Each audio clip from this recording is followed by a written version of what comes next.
That's not just the sound of that first sip of Morning Joe. It's the sound of someone shopping for a car on Carvana from the comfort of home. That's a good blend. It's time to take it easy, like answering some easy questions to get pre-qualified for a car in minutes. Talk about starting the morning right. Just like customizing your terms so your car fits your budget. Visit Carvana.com or download the app to experience car shopping the way it should be. Convenient, comfortable. Ah. Man, that sunset is gorgeous. Grill, patio, sunset. Hard to get better than that. Unless you're browsing Carvana's inventory while you soak it all in. Oh, burger time. So sit back, get comfortable. Carvana's got thousands of cars under $20,000 just waiting for you. I could stay here forever. Carvana, where car buying meets comfort, meets convenience. Download the app or visit Carvana.com today. Well, hello, and welcome to the Growth Mindset Podcast. Join me, Sam Harris, on my journey of curiosity and growth. I have conversations with some of the world's most fascinating humans, from billionaires to Olympians, and most everyone in between, such as suspiciously happy people and even a hitman. Success isn't just for successful people, it is earned, and you can earn it too. I find out how ordinary people become extraordinary to fuel your own growth mindset.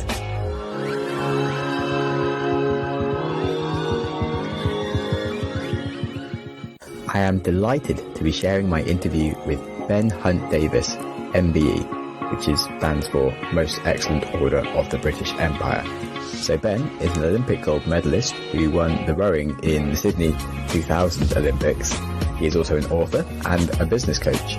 His book, Will It Make the Boat Go Faster, is a brilliant read for anyone wanting to improve their business or their life. Ben has learned some huge lessons over the years, and we really dig deep and learn about how he found success in dealing with his problems. It was truly an honour to have him on the show, and my absolute pleasure to interview him in the Google podcasting studios. So without further ado, I bring to you a truly upstanding gentleman, Ben Hunt Davis. Hello and good morning and welcome to the Growth Mindset Podcast. Today we have Ben Hunt Davis in the studio, who is Olympic gold medal winner and now runs Will It Make the Boat Go Faster, a coaching success company for businesses mainly. Yeah, it's great to be here. Thanks a lot for inviting me along, Sam. Oh, my pleasure. Thanks for being here. Eventually, we've had a few upsets. Oh yeah, should mention that we are in the Google podcasting studio. So thanks, Google. I quite like getting to know people's sort of story. So I try and get them to boil down their life into about 3 or 4 minutes just at the start, just to make you slightly uncomfortable and kind of give me like a canvas of interesting places to kind of ask you about questions. So my life in 3 or 4 minutes, I don't think it'll take that long. So I was brought up mostly in the Far East. My dad was in the army in the Brigade of Gurkhas. So I lived in Nepal, Brunei, Hong Kong while growing up.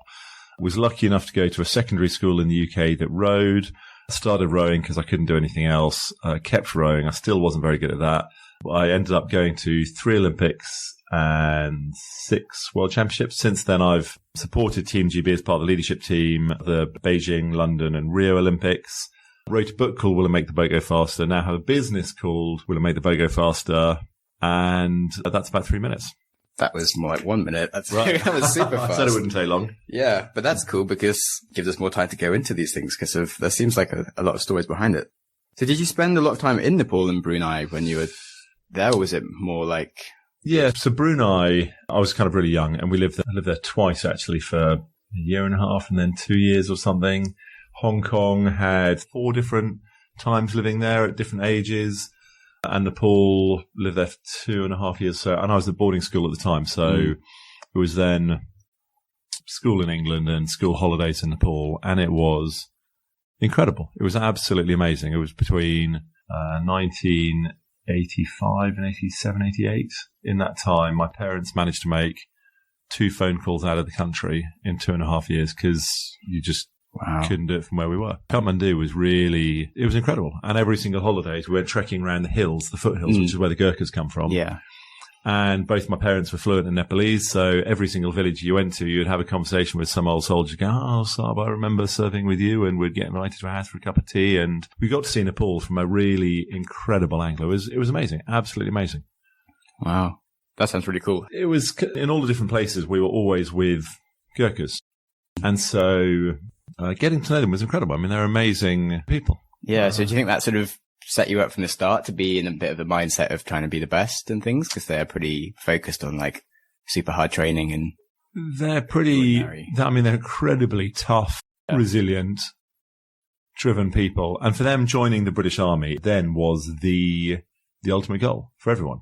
And you go along to Hill Selection where you get kind of old soldiers from a number of different villages bringing along the young men of the village, and they've got to do some exams, they've got to do some running and some pull-ups and kind of all sorts of gym tests. And it's just a way out of poverty. It's a way to see the world.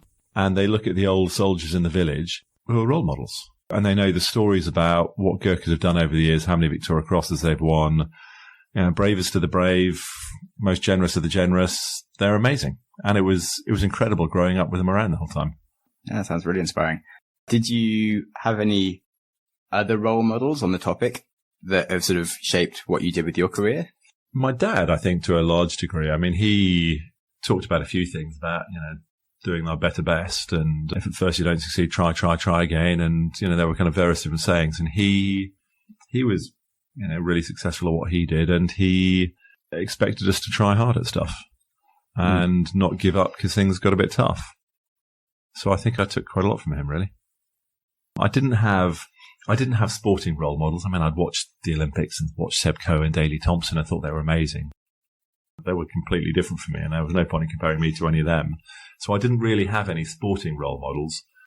Yeah, not you can see that with the Gurkhas, how it's sort of, it's only like one step away of like, okay, if I work hard, I'll be like this guy. Whereas it's not that obvious. If you're sort of thinking like, oh, if you look at Seb Coe, he's amazing. Okay, I'll just like train hard and I can be like an Olympian. And then I'll never, ever, ever be like them. Whereas, the Gurkhas, you just see them, they have a certain attitude and they work hard. And that was kind of maybe easier to relate to. Yeah, definitely. So you said your parents only managed like the odd phone call. So how did you keep in touch when you were at school? Did you write mails? Letters, yeah. So I got letters from my mum every single week for 10 years at boarding school. And kind of when I was younger at boarding school, I had to send a letter home every week, which was obviously read by the teachers. So you could really write exactly what you wanted or not. And then, you see them at holidays. I mean, it's kind of nuts now that you can call anyone anywhere. Email is instant. Then, you had a problem and you wrote a letter, and from Nepal, you got a reply maybe 3 weeks later. Wow. So yeah, it must have been quite a weird conversation, like, of if you're sending it every 1 week, but like you're getting like the 3 weeks ago letter. And yeah, it's kind of funny when you like in WhatsApp now, you'll have like two conversations going on at once where you're supposed to say one thing and the next thing, but then they'll reply to the first thing and then they'll be also be talking about the second thing. But imagine that over 3 weeks. yeah, instead it's just like crazy. And that used to be normal. Yeah, that's so cool. It's weird. It's really weird. I've been writing a lot more letters whilst I've been traveling. It's really nice. It's quite like artistic almost, in the same way that you might like paint like a piece of art. So I think it's sort of something that I can kind of sit down for like half an hour, actually sort of think about like creating with my words. So I think letters can be really special like that. With a letter, you're going to probably think it through properly and you're going to be thoughtful about what you do, which I think gives it more meaning. So I mean, that's not how I thought about them when I was growing up, but getting the letter home, from home each week was a big thing. Yeah. So let's get back to the actual topic at hand, which is your life and Olympics and things, which I think is the next on the list. So how did you go from school to becoming like a potential Olympic athlete? Did you get like drafted whilst you were doing your rowing? So the way rowing selection works is there are certain dates where there are trials and anyone can turn up for trials. And if you're fast enough, you get through to the next set. And if you do well enough there, you get through to the next set and you keep going till you get selected. So at school, I rowed simply because I couldn't catch a cricket ball or hit one. So I rowed because I just hated ball sports because I was rubbish. The first year rowing, I didn't make the school boat. The second year, I made the school boat for my age group when I was 15 because there were only 8 of us in the year, so that was kind of lucky. The next year, I started doing well and I loved it, absolutely loved it. At school, I rowed simply because I couldn't catch a cricket ball or hit one. So I rowed because I just hated ball sports because I was rubbish. And so when I was kind of lower sixth, I went off to the first set of national team trials, did well and kept going. And actually that year, I missed out on the team going to the Junior World Championships by one place and went to a kind of European B team event. At school, I rowed simply because I couldn't catch a cricket ball or hit one. So I rowed because I just hated ball sports because I was rubbish. And I was gutted I'd missed out on going to the World Champs. So the next year, my sole goal was to be a Junior World Champion. I didn't really care about anything else. I just wanted to be a Junior World Champion. And the whole year I trained my arse off to be a junior world champion, and I came fourth in the final and was absolutely gutted. So I couldn't do juniors anymore. So as I was pissed off and dissatisfied, the next thing was the under-23s. So I trained my arse off to go to the under-23s, and we lost there, and I was gutted. And the next year was, well, either go to the under-23s or possibly get into the kind of proper national team. And as it was, I did well enough in trials and ended up going to the Olympics, and I came last in the final. I was gutted. And the next year I went to the World Championships and I didn't fifth in the final. I think I was gutted. The next year I didn't make the final and was gutted. And I just kept being really pissed off. So I had to keep going. Did you have a job? Was that then developed, or were you like spending like your whole day training? So after school, I went to Oxford Brookes Poly, as it was in those days. And I rode for them for a bit, but it wasn't set up the way it was now. I rode for them for 6 months and rode there for the second half of the year. And so supposedly I was studying. I didn't really do much studying. Where's your degree? I started civil engineering. I started that as well. And then how far did you get? I did a month. I changed to biology. Right. They're talking so much about concrete, and I'd had a gap year and forgotten how to do like differential equations. Right. And it was just like, yeah, maybe biology is really fun and stuff. And I started a different degree. I started town planning because I failed my first year at civil engineering, and people told me town planning was easy. And about 6 weeks in, they wanted me to hand some work in, which clearly I hadn't done.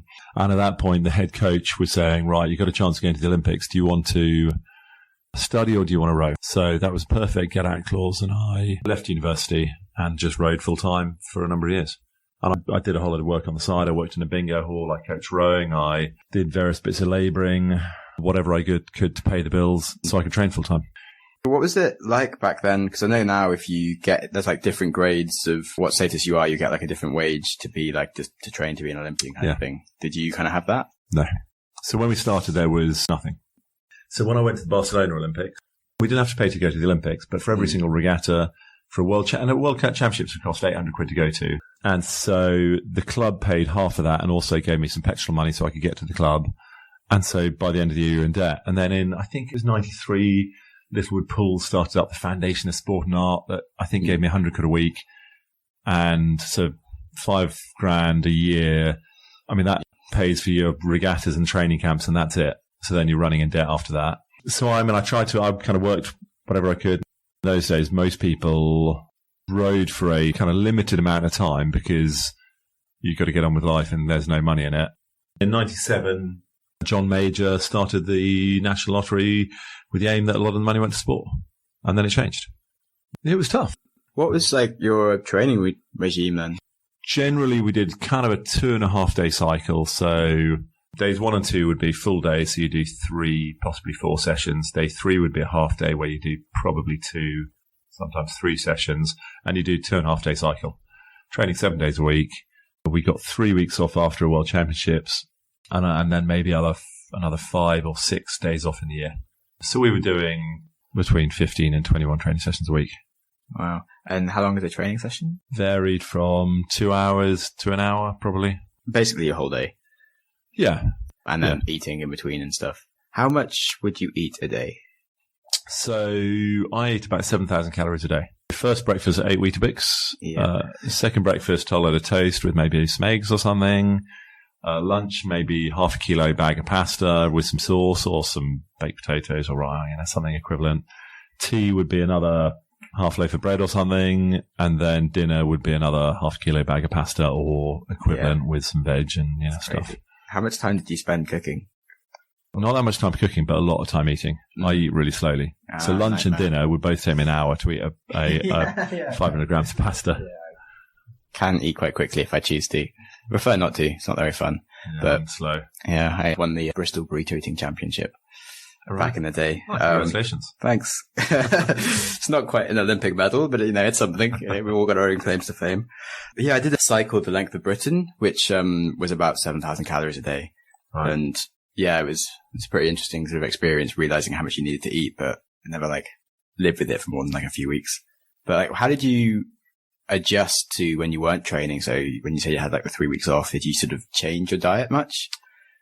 No, I'm sure I ate a bit less, but I'm naturally a scrawny git, so I'm lucky. Yeah. We're struggling to maintain weight while training. So during the 3 weeks off, kind of It depends what I was doing. But I mean, I wouldn't be rigid about having 5 meals a day and eating 7,000 calories, but I think I still had a pretty healthy appetite. Wow. That's crazy. And I guess you didn't drink much because it's not like it was such a, I know back then, like these days, everyone's like super, super strict on things, but did you know exactly what you were getting with your specific macros and like? So it wasn't that scientific. We worked with a dietitian who, looked at what we were eating, saying a bit more of this, a bit less of that, but it's totally different from what it's like now. In terms of drinking, Jürgen's view was a beer is fine, 5 beers is not fine, and spirits are not fine. Frankly, I didn't drink very much. I mean, there were nights where I went out and, went on a bender, but most evenings I just didn't drink anything. I just saved it on the odd occasion. But, there weren't many of those nights because what I really wanted to do was train hard the next day. That's just what I wanted to do.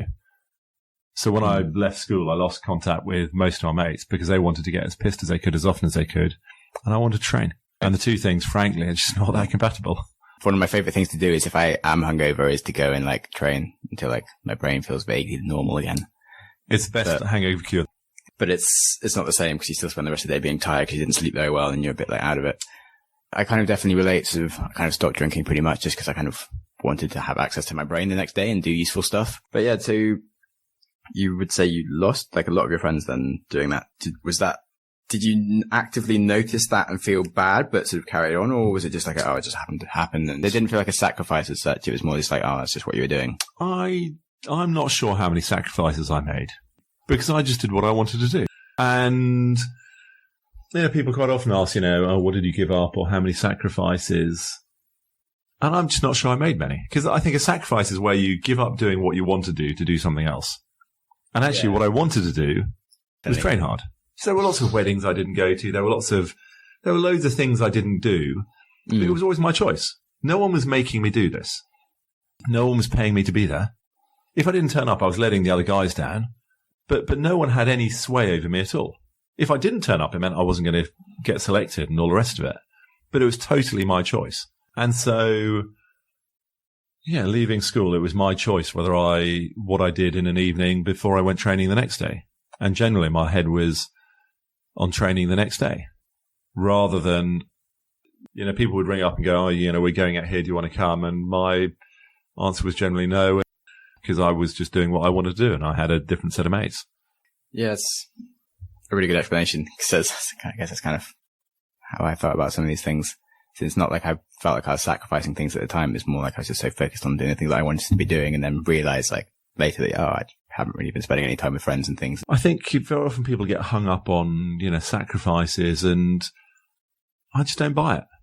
I don't buy it. I mean, we make choices and kind of a sacrifice makes it sound as though someone's making you do something, which I don't think is right. Yeah. One thing I've found is that like, as you get older, you're a bit better at like life planning and then you've had more experiences. So by like 30, let's say you hit your Olympic sort of peak between 30 and 40 as humans. Do you think a lot more people would have like the potential to kind of go and do that? But because of it's at like 20 to 30, that like there's loads of people never actually realize that they would have the option because they're sort of a bit like lost in like getting drunk and things.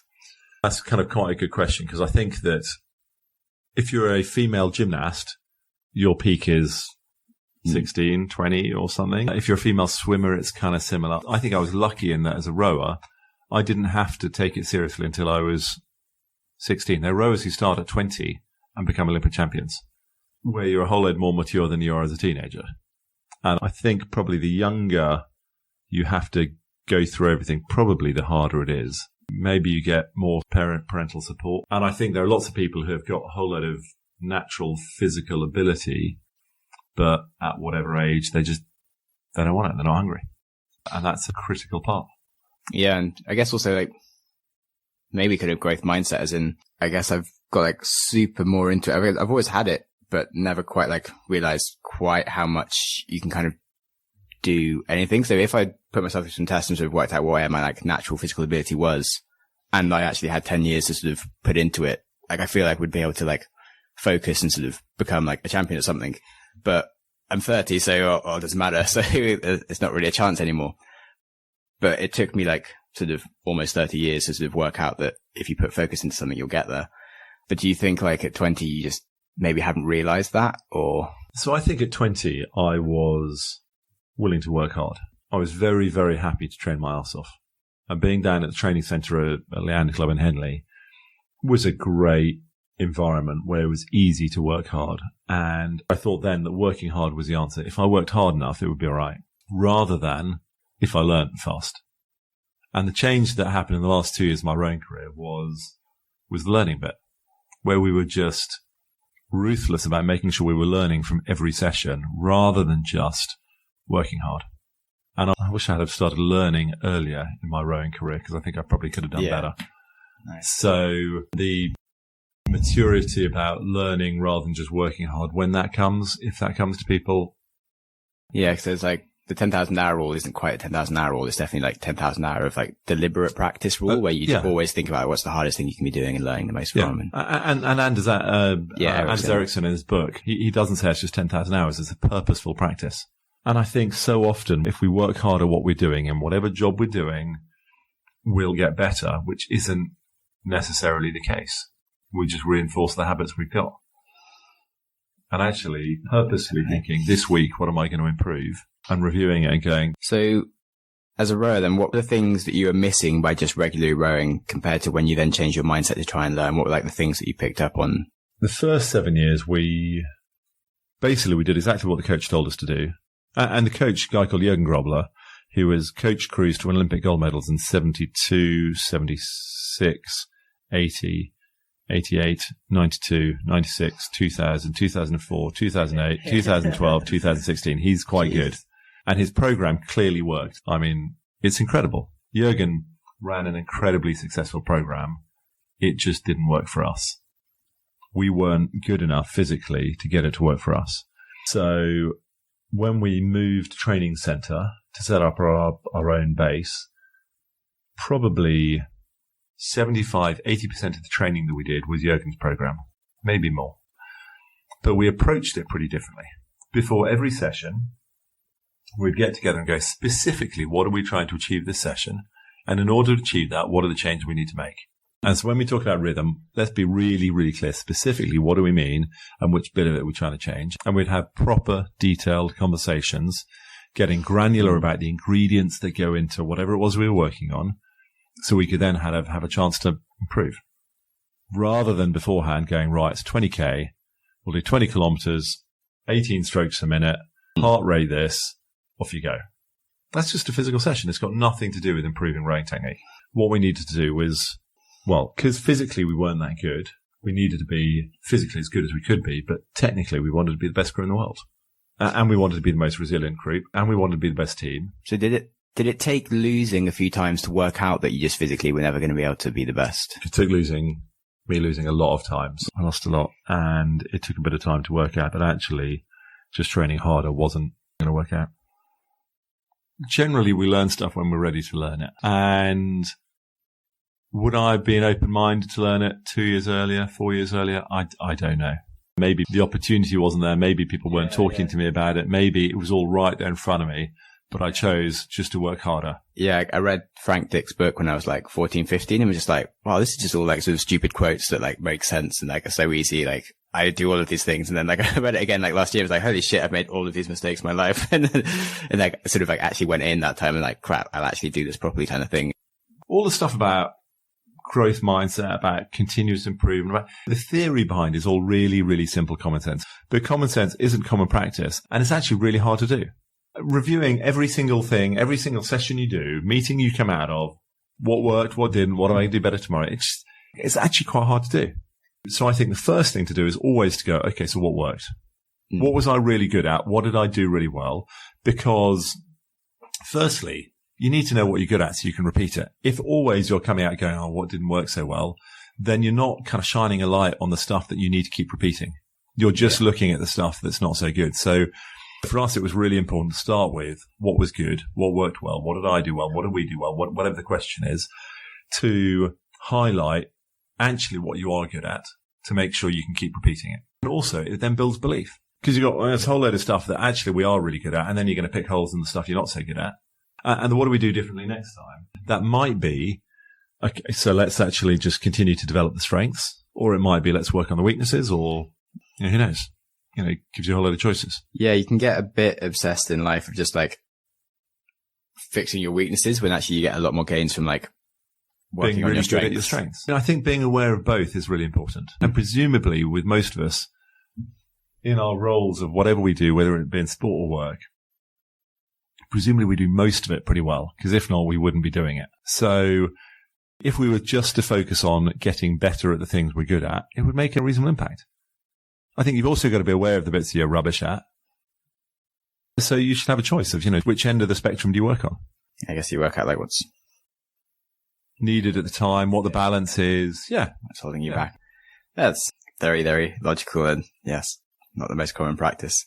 It was all, will it make the boat go faster? Which is what led to the title of your book. Yeah, we were just, the whole time we were asking ourselves in the crew, what are you going to do? Is it going to make the boat go faster? Doing this, will it make the boat go faster? Doing that. Because we couldn't control winning. All we could do was control boat speed. So therefore, boat speed was the most important thing. So therefore, we had to do stuff that would make the boat go faster. Yeah, these things sort of seem to work with anything, like whether you're just doing like learning an instrument, business, relationships and stuff. The thinking should apply. So do you find it, have you ever applied it to your relationships and things, or does it come across a bit calculated when you're like, oh, this date didn't go so well, like, let's assess what worked. Okay, well, what didn't work? So doing it in a formal way with my wife doesn't work, but the number of evenings we've had where we go, oh, what I said to my son or my daughters, whatever, that didn't work. I've got to try and approach that situation differently. Or, getting to the evening going, what a great day we had. How do we manage to make it work so well? How do we manage to advise my daughter actually so she listened? How do we do that again? Because it's quite hard to do. I don't necessarily do it in such a formalized way at home, but I absolutely do it. Because there are conversations we have that work and there are conversations we don't. And when they don't, I want to try and do it better next time. I want to, if we've had a great evening as a family sitting around the dinner table, then, I want to try and make sure you can recreate it. We recreate it, yeah. It seems a bit wrong to be like analytical about things, but it's actually really good. But why not? Relationships. Why wouldn't you? Exactly. Because if, there are certain things I know that will piss my daughters off and close them down. Yeah. And if I'm not aware of what those things are, then I'll continue to piss them off and close them down and have a shit relationship. Whereas if I actually want to, be a good husband and a good father, why wouldn't I want to try and learn from my mistakes and learn from what, the few little bits that I do reasonably well? I think it kind of should apply to life everywhere. Yeah. Cool. I've definitely enjoyed this sort of discussion area. You then eventually managed to win the gold having done this. How did that feel? Quite good. Did you feel like you completely deserved it? So, did we deserve it? It's an interesting question. So it depends what you mean by deserve.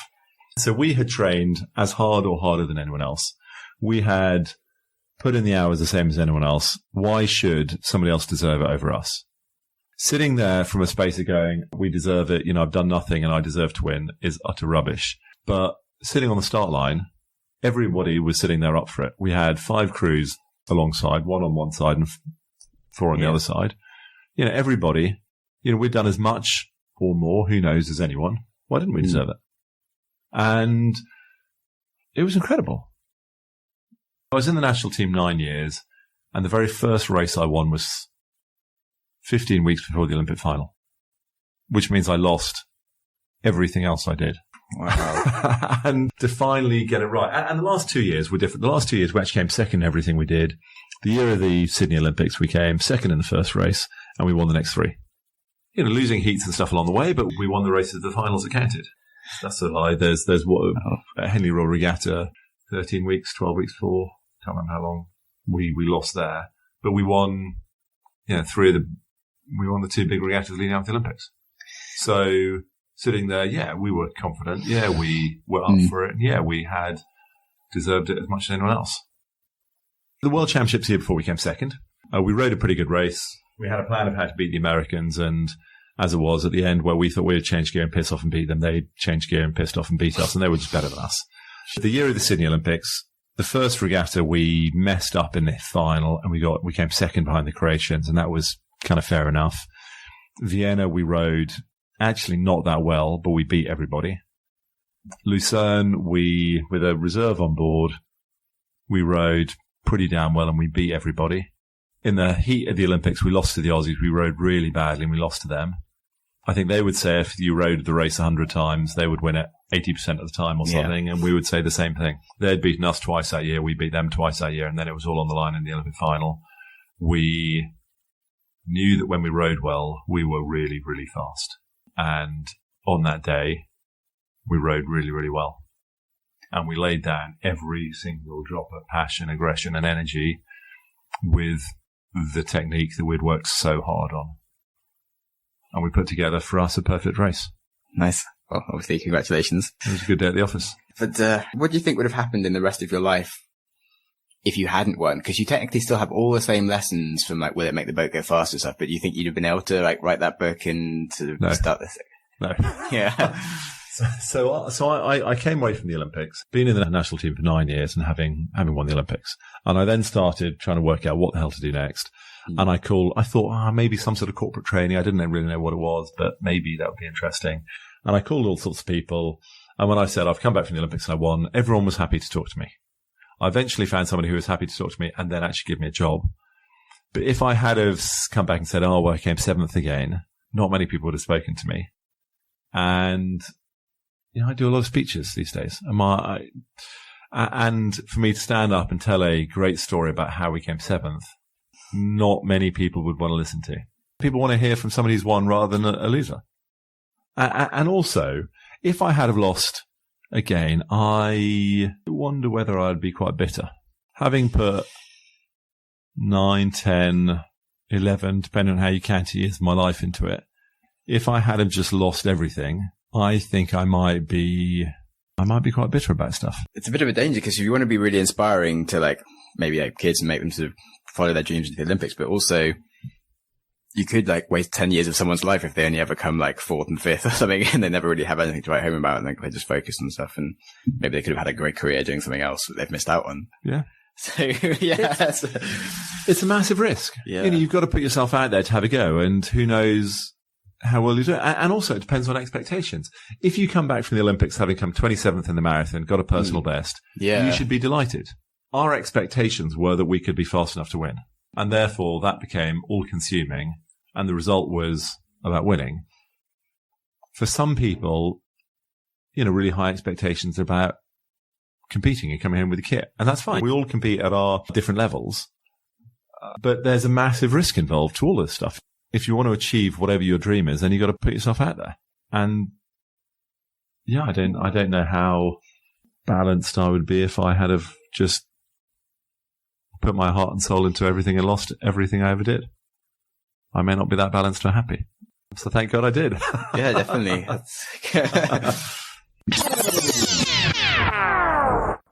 Calling all humans who want to increase their skills. It's time to explore and deepen existing passions and get lost in creativity with Skillshare's online classes. What you find might just surprise and inspire you. Skillshare is an online learning community that offers memberships with a meaning. There's so much to explore and real projects to create, and the support of other fellow creators going on. Skillshare really empowers you just to accomplish growth and success in what you want to do. It's also incredibly affordable, especially when compared to pricey in-person classes and workshops. An annual subscription is less than £10 a month. I've really enjoyed the YouTube success tutorials, and also their productivity ones are just super useful for making you a more productive human. They're a great company, and they are very proud to be sponsoring the Growth Mindset podcast.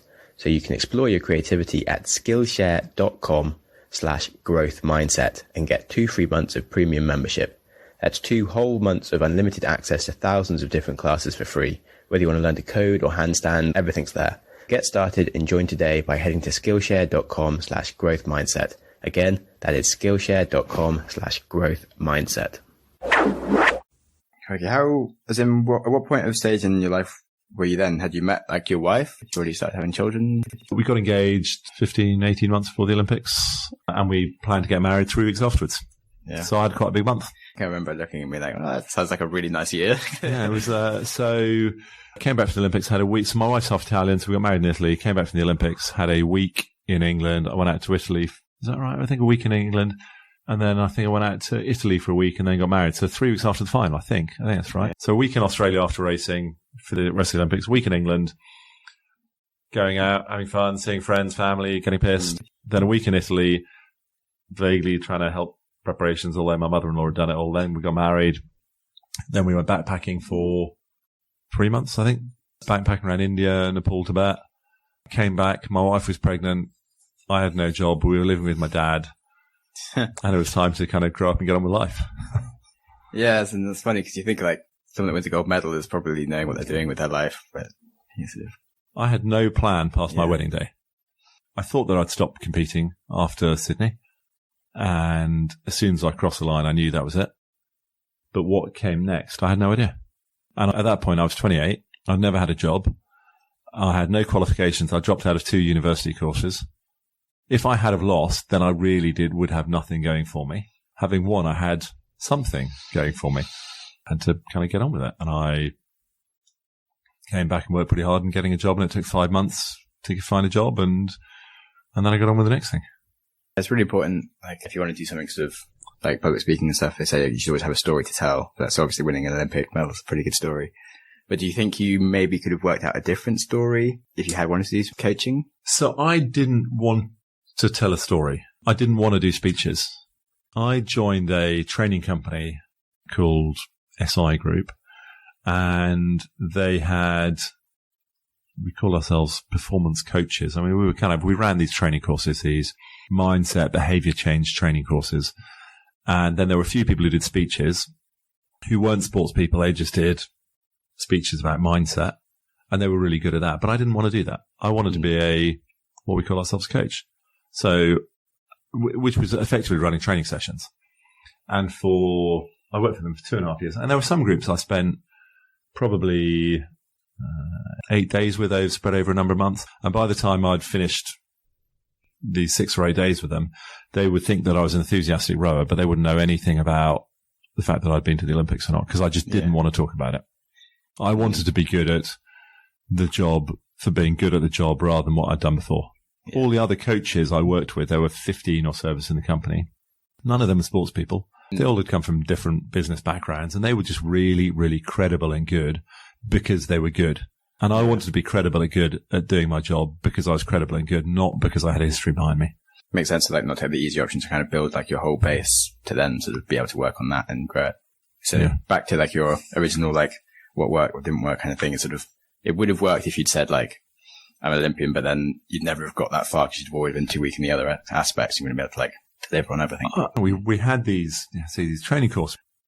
Knowing the content was obviously really important. Being able to kind of challenge and coach and facilitate was important. Being able to entertain and engage people was really important. The kind of presentation style. There were loads of bits that I just wanted to be. It was a great environment for me, actually, because I was, I'm quite competitive, and I went into this place and there were, say, 15 or so other coaches, and they were all really good, and I was rubbish. It was very clear I knew nothing. And my competitive instinct came out, but rather than trying to beat people, it was about, and you can't compete against people in terms of running courses, but I wanted some self-respect to going, I want to be as good as these people.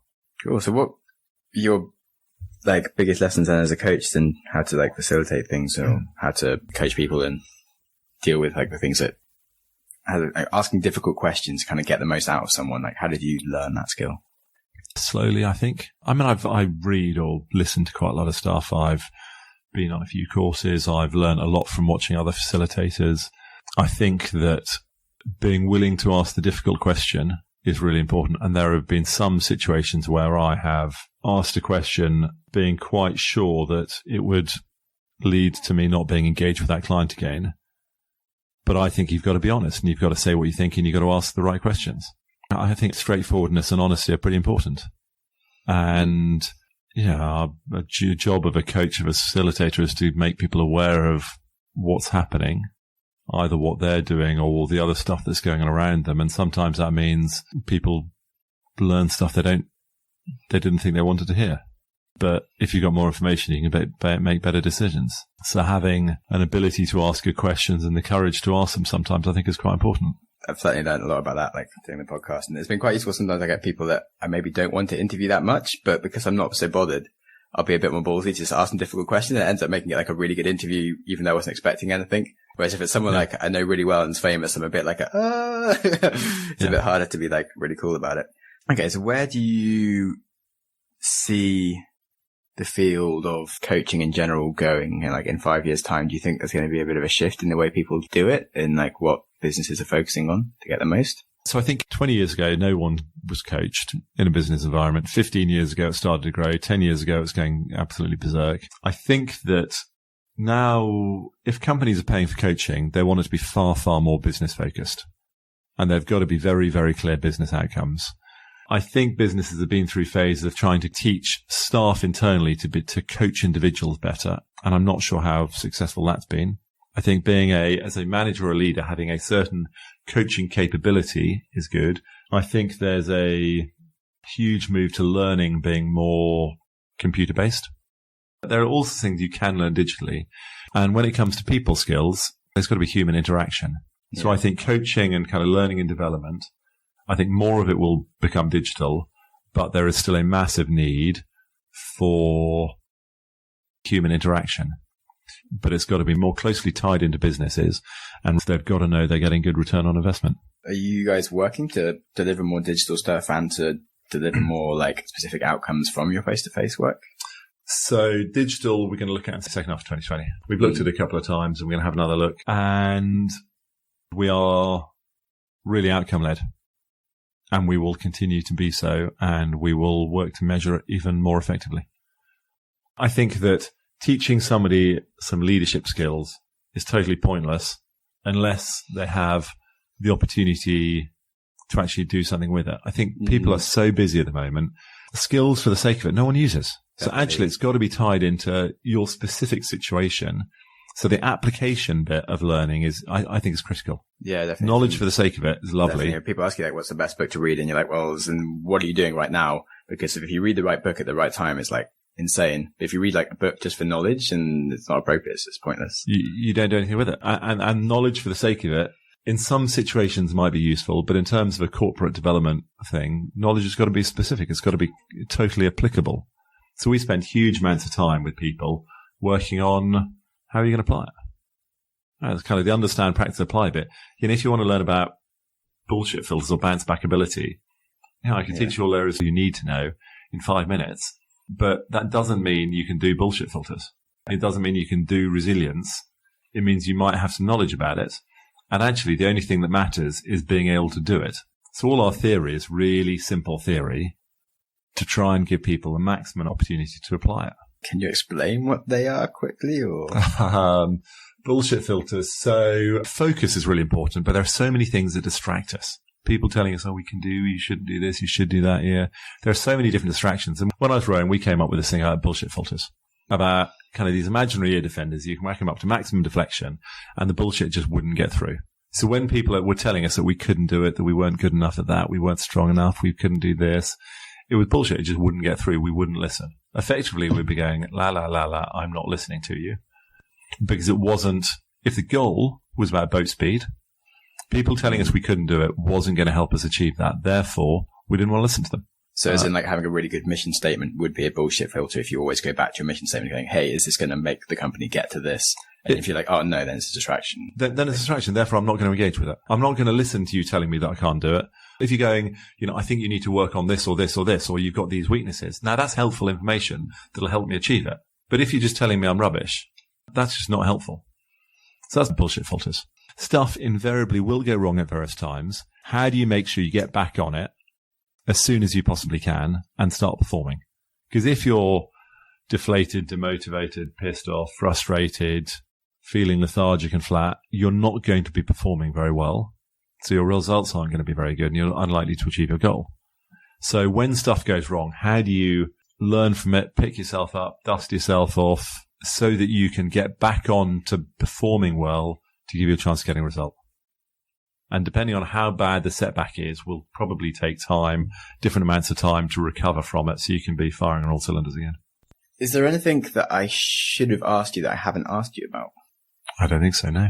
And then on the subject, actually, when I was asking you what's the most difficult thing to ask you, what do you think might be the most difficult thing to ask me if you were coaching me? I have no idea, Sam. I'm afraid I just don't know enough about you. I don't know what you're trying to achieve. Having had a 5-minute conversation beforehand, I'm afraid I'm not a good enough coach to be able to know exactly what the right question is because I just don't know you well enough. Okay.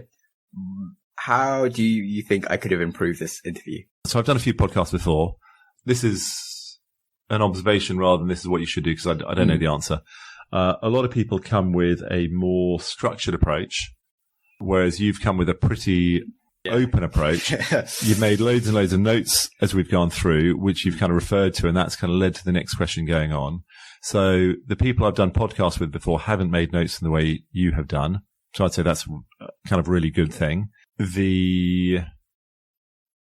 Possibly knowing more if you know more to start with, then does that shape it? And it means you don't. That's my issues. And I find sometimes with my guests, especially when it's someone who is kind of famous, I'm less likely to ask difficult questions if I know them really well, kind of thing. And I'm not sure if I sort of read your book and I was like, wow, I'm going to meet Ben. This is amazing. I might have been a bit scared to like be me. Whereas if I'm just like, I meet this guy, I don't really know who he is. Maybe on the other hand, if you had have read something, then maybe you would know which different questions. So then the bit about being worried about asking the difficult questions, I would say that, maybe that's something you should think about. Because why should you possibly be worried? I don't know what the worst that can happen is, but probably not that bad. People approach things in different ways. So, and I don't know what works for you. I guess I would say, preparation. Is that something that would help? I don't know. That's for you to figure out. It's a bit about kind of asking difficult questions about what's to stop you asking difficult questions. Because the person at the other end can always just say, no, I'm not going to, or answer something completely different. But unless you actually have the courage to ask it, you haven't got a chance to get into the answer. I guess like trying to find the right balance is interesting and like at what kind of point in the interview you're in and stuff. It's like, I'm not sure what's really appropriate and like a difficult question because I could ask you like what your favorite sex position is. So, just to explain why I said such an out of place thing, sometimes I have this issue where my brain comes up with like a bad idea that it shouldn't do. And normally I just ignore the bad idea. But then sometimes it's such a bad idea that the rest of my brain, it starts panicking that I might do it and it will like be screaming at me like, you mustn't say this, Sam, just don't do it. Never say this thing. But the problem is then that I kind of run out of brain space. I've got this one option of something to say and the rest of my brain is occupied just telling me to not say it. And it's just like I go into like this blue screen of death and I can't really think of anything until I say the stupid thing that I thought of so I can actually get my brain back. So you shouldn't really say things like that if you can avoid it. But I can confirm that if it does sound awkward in the interview for the next minute or so, that's because it is. I was totally out of line saying something like that, and we both didn't really know where to look. I basically wanted the ground to eat me. Somehow I did manage to get the interview back on track, but trust me, I was rather beating myself up the whole time, and you shouldn't ask a member of the Order of Excellent British Empire about their favourite sex position, obviously. Anyway, enjoy the rest of the interview, and my heartfelt apologies to Ben. But like, I don't know how I can ask you like a difficult question as such, as in maybe, I feel like going into what you'd have done with You Hadn't Have Won was kind of interesting. Don't know if that was difficult at all as such. What do you think was the biggest thing you've got wrong in life? I've treated a few people really badly. I think I've been a bit of a bastard to a couple of people and I really regret that. Do you think there's anything you can do to like fix that now? Well, I haven't had the courage to anyway. Yeah, let's put it like that. If I said like your number one goal for the next 2 weeks is to fix that, what do you think you would do? I'd have to figure out how to get hold of them. I guess instead I feel bad about some relationships I've had and just don't do anything about it. Do you think there's lessons you've taken away from that which have helped you now that you changed the way you are? Yeah, I think so. Can you give an example of like how you show up in life now because of this? I try very hard to treat people well. I try very hard to. And as a business owner, when we have to make difficult decisions about people, we try very hard to do the right thing and to treat people really well. In fact, at any point, we work really hard to treat the people who work with us decently, properly, fairly, openly. I think it's really important. Yeah. You seem like you came across like that. I was a bit surprised when you said that you treated people badly. It was not of all the things that I thought you said you'd have maybe got wrong. Well, that's what I regret most because I think it's really important. So that's why I regret most. That makes a lot of sense. Really quickly, what's your probably earliest memory ever from childhood? Earliest memory from childhood is a house I lived in Hong Kong. I've got some memories from a kind of first time I went to Hong Kong, where I must have been 3 or 4 or something. I've got kind of vague bits of memory about a swimming pool, about the house I was in, the vague bits of memory. What's the kindest thing someone has ever done for you? We had a team of volunteers around us who all gave up huge amounts of time and energy to help. I mean, there have been people who have been incredibly kind.